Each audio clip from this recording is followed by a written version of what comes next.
Hello, everyone. Oh, there we go. Hey, everyone. Welcome to the show. I'm your host, Mike, and you are live with the MSPAA. On this episode, we got Bill Campbell, CEO of Balancelogic. Bill, welcome to the show. Thank you for having me. All right, Bill, give us the background story. When did you start this business? Oh boy, I'd say 21 years ago. So August of 2004, was out of the Marine Corps for 3 or 4 years and decided to jump all in and start my own thing. Was that right before you came out of the Corps, and this was the first thing that you did? No. So I got out of the Corps in 2000. Did some IT management, some CIO. I was the CIO for a government contractor for a few years, and then decided, you know what, I'm not big on red tape and politics and things of that nature. So I jumped all in, quit my six-figure job in DC and just jumped in both feet in the deep end.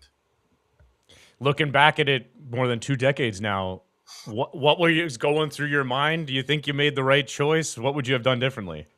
Oh, 100% I made the right choice. Differently, oh man, there's so many different things I could have done differently, right? Difference is the operative word there. I didn't have my first employee until 5 years after I started. I started in my garage in my house. I think I probably would have been, if I had to do it over again, I wouldn't have been so scared to hire my first employee.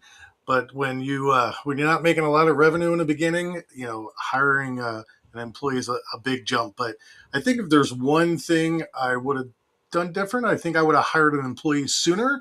Because as soon as I hired that first employee, boom, we just started rocking and rolling.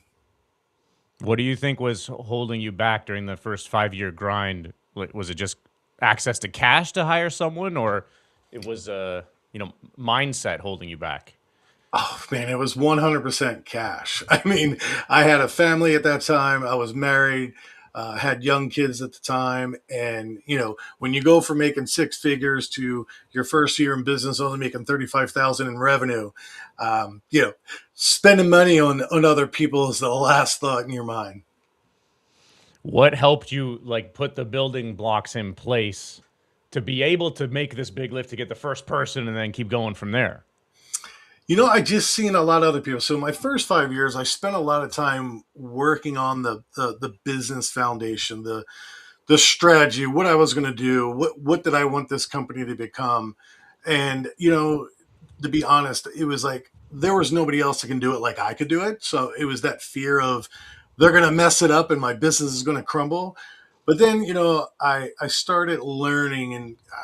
I guess I'll go out on a limb and say mature. I matured in business and said, you know what, there's no way I can do this all myself. And, in order to achieve success, you have to have risk. And I took that risk and it was a good risk.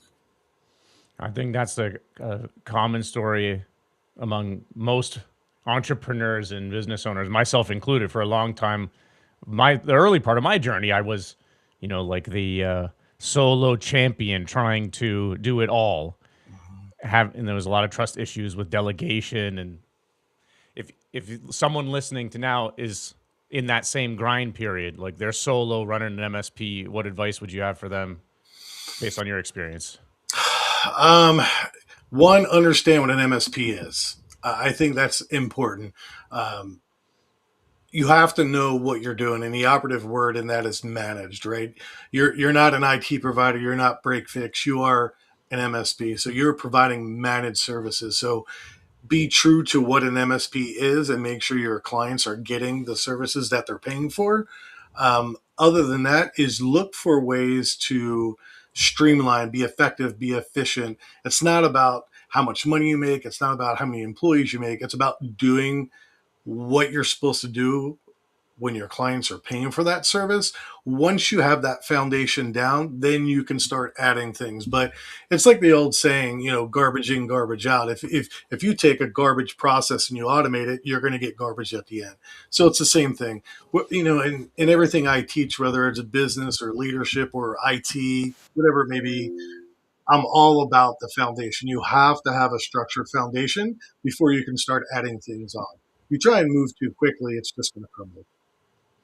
That sounds like it's born from some experience where you learn the hard way of mismanaging expectations with clients.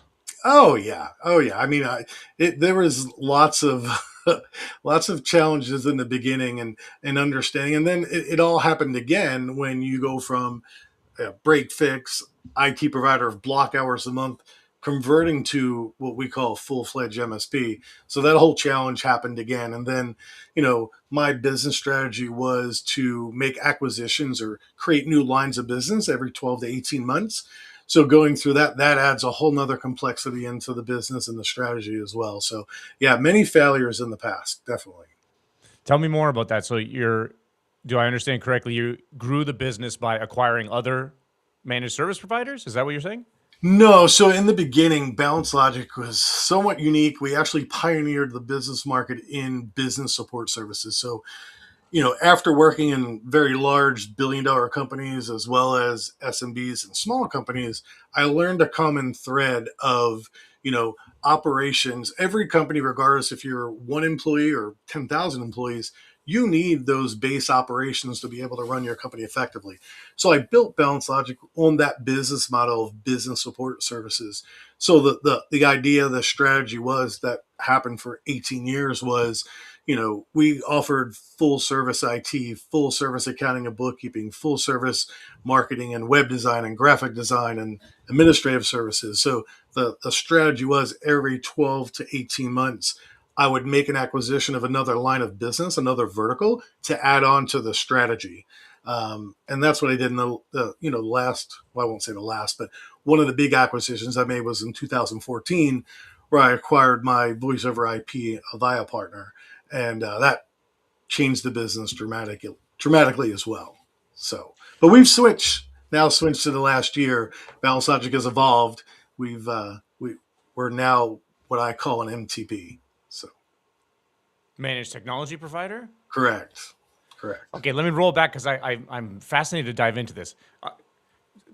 Fundamentals about business, you either solve more people's problems or bigger problems for the same people. It sounds like instead of getting like double the amount of clients, you stayed with the same amount of clients but doubled the problems that you solved for them. Managed IT services, bookkeeping, web design, graphic design. What attracted you to that business strategy as opposed to just doing IT services for 10 times the amount of people? Yeah, I'm not big on that. That's a great question, and I get asked that a lot. There's a lot of people out there that will say, pick one thing, master it, stick to it, pick your niche. I, Anybody who knows me knows I'm not one that likes to follow the rules or what people say. So I'm not big on that. I was like, in my experience, not just in the military, but in the corporate world as well, I learned that, and the analogy I use is the hiring of an employee. When you hire an employee, it goes through so many different departments. You have your admin department, HR, IT, the executives, so many different things. That one action has so many different reactions, so many things that impact operations. And that's kind of where I got the idea for Balance Logic in the beginning was I realized that companies are horrible at interdepartment operations. The operations within a single department was okay, but when you cross department and you try and have a process or a task that goes through multiple departments, operations just sucks. So the idea was, well, let me create a company where it's a complete flow. So a company can focus on what they're doing, and then all those back office services can be handled by us. Cool. And how did you add these competencies without diluting the value that you were delivering or, distracting yourself, like going off on a tree branch that wasn't going to yield? Yeah, well, that happened, and and I'll give you an example. We offered HR services, human resources. Well, in the area I'm at, HR is more of a higher level, so it's not really in the SMB. You don't have an HR department, so that line of business kind of failed. We moved that apart. After doing 10 years of accounting and bookkeeping, we learned that small businesses or SMBs are really they hire a CPA and have the CPA do that. They don't really have a bookkeeper inside, or they have an office manager that does multiple things. So we learned as we grew just like we're learning now where AI is going to, supplement or replace some positions in our workforce, we learned as well as we start adding these verticals that in some areas they're not going to work. I made an acquisition of a virtual administration company to provide admin services, for proposals and simple admin work and web design, content updating. And then we learned that SMBs just don't really care about that. That's not what they're doing, right? And that's why a lot of companies don't have websites, or they're not updating them, because that's not one of their priorities, right? Their priorities are getting new clients, building the business, making money. So we learned over that process that some of these services are just they're not of value to SMBs, so they're not going to really pay for them. So I started dismantling that, locking in the strategy of what Balancelogic was going to be, and then we found a good core set of services. These are some big, costly experiments to run. Exciting with the Yeah. risk of downside. Add on top of that, in the last 2 decades, you survived global financial crisis and COVID. What gave you the resilience to make it through those big external changes and be able to afford to experiment with these big swings? I take it back to my core of being in the military, right? Take the hill. You have no option. You have to get to the top of that hill no matter what happens. And that's, built in my DNA, right? Coming from, the neighborhoods I was born and raised in Philly, to going into to the Marine Corps, that just continued to build the resiliency and understanding that, look, if there's something I want to do, I'm going to do it, regardless if I know there's going to be a potential downside or not. But it's never negative, because through all those different processes, or those challenges, or those projects, or risk, whatever we call them, there was so much learning that came out of that. So it was never a downside to me. It was always an upside. It just took me longer to get to certain points where I wanted, which I was okay with, because I never started my company for money. I started my company because I love what I do. I feel I'm very good at what I do, and I love to help people, especially businesses. So it was never about making money for me. I knew if I did a good job and I, was consistently, being the one, then money would come, success would come, and it happened. So What type of clientele you like serving now? yeah, I like the clientele that wants to invest in their business. That's the best way I can say it. We've had lots of clients over the years where they're forced to get this service, so they do it, or they want everything for a little bit of money. Our best clients, our long-term clients that we've had for 15, 16, 17 years, are clients who understand their business, understand they have to make an investment in their business in order to maintain and grow their company. And that's my favorite type of client. What? How do you see that manifest? You got verticals that you like, or is it cross industry but local that you're finding good success? Yeah, I mean, we do healthcare. Healthcare is a big one because there's multiple services there, but there's also downsides to that as well. We have manufacturing, where there's upsides to that. I mean, there's upsides and downsides to everything. I don't think I could pick one vertical that I think is the best, because they all have, their challenges to each of them. What comes up, like what kind of talk tracks come up in the conversations to signal to you this business owner is thinking proactively about using technology to grow their business? 'Cause, like that's the promised land when it comes to finding a good client and partner. What do you hear from them that signals to you that they're serious about this? One, they're following up with me, right? They're showing the interest. Two, they can speak some of the language where they're like, I know we need this. I don't know anything about it, but I know we need this, right? Or when we talk about a project and we say, look, it's going to be about this cost, and here's the reason why. They're like, okay, not a problem. I don't like it, but yes, I know I have to do this to, you know, get a return on investment, or whatever it may be. They're actively engaged. And that's when you can tell if somebody doesn't talk to you, a client doesn't talk to you, or they don't really care what's going on, that's an indicator to me that, just they're checking a box. And although they're fine, but clients who are engaged with us, have conversations with us, express their feelings, with us, are saying, look, you guys took too long to do this last week or next week, or hey, you guys did a good job here. It's that active communication. I think in any relationship, whether it's business or personal, communication is the key. And once you have good communication, it's easier from there. So the silent clients would be the ones at more risk for you because of silent churn. Well, it's just like in real life. You got to watch the silent people, right? They're dangerous. So same thing with clients. If a client's silent and you haven't hear from them, there's so much unknown. All right. What do the next 5 years look like for you?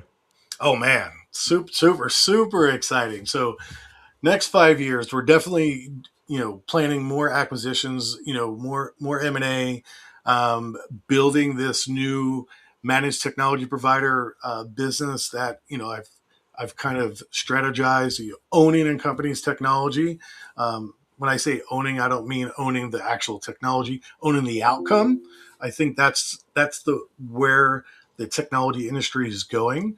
That and the implementation of AI and automation for streamline and effectiveness and efficiency. That's kind of my bread and butter.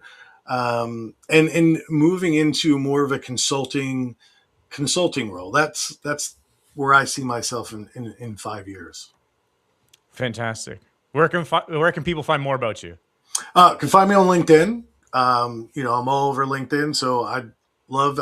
I'm shooting for those 5,000 followers. I'm almost there, so Nice. that would be great if we can achieve that 5,000 follower, and then obviously the next is 10. On the website, we can go to balancelogic.com or itAssuranceMSP.com. Either one of those websites. They're freshly renewed out there, so there are new websites for both of those. So I invite people to check those out.